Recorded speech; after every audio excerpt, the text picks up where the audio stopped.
bolinho do Gui. E eu fui pelejando, ontem liguei na casa da sogra dele e consegui falar com ele. Vou falar pra mãe do Lucas, que dia 19 vai ter do Lucas. Fala pra ela chamar ele, dá. Não quer não, põe na boca. Ele vai guardar o texto dele. Eu só tenho um bonitinho, acho que é a Isabela. Ele ligou. Nossa, as marcas ainda chegam. Eu nem sabia quem que era, né? Assistiu do... Quando você vai fazer pra mim? Mãezinha. Ano passado eu fiz quanto? Ano passado você fez 30.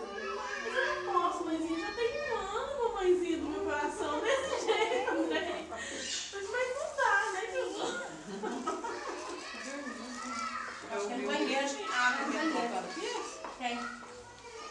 O que foi isso? Quando que ele começou um dia? Não sei, agora começou a chuva. É específico. Mas essa cadeira é muito pequena, mamãe nesse peso todo. Ai, a mamãe tá com o joelho travado, filho. Ele tá feliz? É, eu tô filmando, sai da frente. Ah, desculpa. Você gostou do aniversário? Batatinha. É, você gostou do aniversário?